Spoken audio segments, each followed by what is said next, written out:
पश्चिम महाराष्ट्र पद्मशाली संघमच्या विविध विभागातील पदाधिकाऱ्यांना रविवारी नियुक्तीपत्र देण्यात आलं। रविवारी सकाळी सिद्धेश्वर पेठेतील श्री मार्कंडेय मंदिरात पश्चिम महाराष्ट्र पद्मशाली संघमच्या महिला विभाग अध्यक्षपदी कुमुद अंकाराम, लॉ विभागाच्या अध्यक्षपदी ॲडव्होकेट पामुल, युवक विभागाच्या अध्यक्षपदी अमर एक्कलदेवी, शिक्षक विभागाच्या अध्यक्षपदी बुधाराम तर सामाजिक विभागाच्या अध्यक्षपदी अशोक बिटला यांची निवड करून तसंच सर्व विभागातील पदाधिकारी आणि कार्यकारिणी सदस्यांची निवड करण्यात आली। या सर्वांना अखिल भारतीय पद्मशाली संघमचे जनरल सेक्रेटरी प्रदीप गणेश संगा तसंच पश्चिम महाराष्ट्र पद्मशाली संघमचे अध्यक्ष डॉक्टर सूर्यप्रकाश राजेश कोठे यांच्या हस्ते नियुक्तीपत्र देण्यात आलं।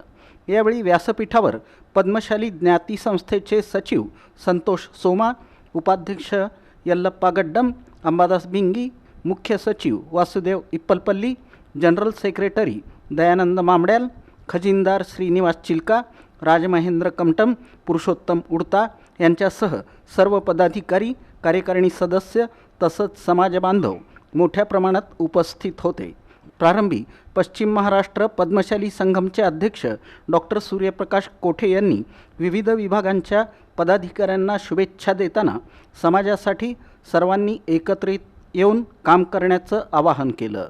झपाट्याने जग बदलत चाललेलं आहे आणि फक्त परंपरा सांभाळून आपण पुढे जाणार नाही, तर उद्योग, व्यापार, त्याचबरोबर शिक्षण आणि सामाजिक क्षेत्रामध्ये कार्य करणं गरजेचं आहे। म्हणूनच पश्चिम महाराष्ट्र पद्मशाली संघम पुढील काही वर्षात फक्त सामाजिक संस्था म्हणून राहणार नाहीये, तर ती आपल्या समाजाच्या सर्वांगीण विकासासाठी काम करणारी संघटना म्हणून ओळखली जाणार आहे। म्हणूनच आपण काही वेगवेगळ्या क्षेत्रातले विंग आपण तयार करतो आहे। त्या क्षेत्रातले विंग काम करण्याचं म्हणजे प्रत्येक विद्यार्थ्याला शिक्षण देण्यासाठी व मार्गदर्शन देण्यासाठी, शिक्षावृत्ती देण्यासाठी ते कार्य करतील। त्याचबरोबर युवकांचं करिअर मार्गदर्शन, कौशल्य विकास आणि रोजगार मिळवण्यासाठी ते काम करतील। महिला सक्षमीकरण आणि स्वयंरोजगार व नेतृत्व प्रशिक्षण ते याच्यामध्ये देखील। ज्येष्ठ नागरिकांना सन्मान आणि आरोग्य सेवेसाठी ते झटतील। त्याचबरोबर समाजातील गरजू विद्यार्थ्यांना व कुटुंबांना मदत करण्यासाठी ते काम करतील। आरोग्य तपासणी शिबिर, रक्तदान, अवयवदान, जनजागृती, समाजहिताचे वेगवेगळे कार्य ते करतीलच। त्याचबरोबर सांस्कृतिक वारसा आणि नव्या पिढीला जोडणारं कार्य ते करतील। अखिल भारतीय पद्मशाली संघमचे जनरल सेक्रेटरी प्रदीप संगा यांनी डॉक्टर सूर्यप्रकाश कोठे यांच्या कार्याचं कौतुक करताना समाजातील विविध क्षेत्रात कार्यरत असलेल्या व्यक्तींनी समाजाच्या उन्नतीसाठी योगदान द्यावं असं आवाहन केलं। ఏ సమాజం ఎడ్యుకేటెడ్ ఉంటుందో ఆ సమాజంలో ప్రభుత్వం ఎక్కువ ఉంటుంది, ఆ సమాజంలో అవేర్నెస్ ఎక్కువ ఉంటుంది, ఆ సమాజంలో ధైర్యం ఎక్కువ ఉంటుంది। ఏ సమాజంలో ఎడ్యుకేషన్ తక్కువ ఉందో మీరు చూడండి వాళ్ళ ధైర్యాన్ని, ఎక్కడైనా ఆఫీస్లో పోయి మాట్లాడాలి అంటే వాళ్ళ ధైర్యాన్ని చెక్ చేయండి।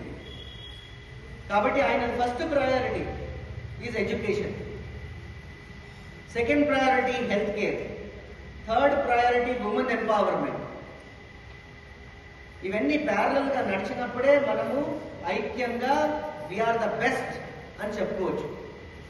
This is not a post, it's a responsibility. Post always comes with a responsibility, so we have to behave in that way.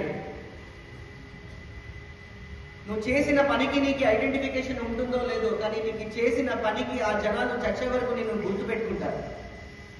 ఆ గుర్తుపెట్టే విధానంలో మనము అందరూ ఈరోజు ఎవరెవరు ఈ పోస్టు మనం తీసుకుంటున్నాం జవాబుదారీయుతంగా మన అఖిల భారత పద్మశాలి సంఘం దయాన్ని మరియు పశ్చిమ మహారాష్ట్ర దయాన్ని వాళ్ళ వరకు తీసుకుపోయే బాధ్యత, తీసుకుపోయే జవాబుదారీ మీ దగ్గర ఉంది। या कार्यक्रमाचं स्वागत प्रधान सचिव वासुदेव इप्पलपल्ली यांनी केलं। प्रस्तावना अध्यक्ष डॉक्टर सूर्यप्रकाश कोठे यांनी केली। आभार जनरल सेक्रेटरी दयानंद मामड्याल यांनी मानले। तर कार्यक्रमाचं सूत्रसंचालन महिला विभागातील विशेष निमंत्रित सदस्या रेणुका बुधारम यांनी केलं।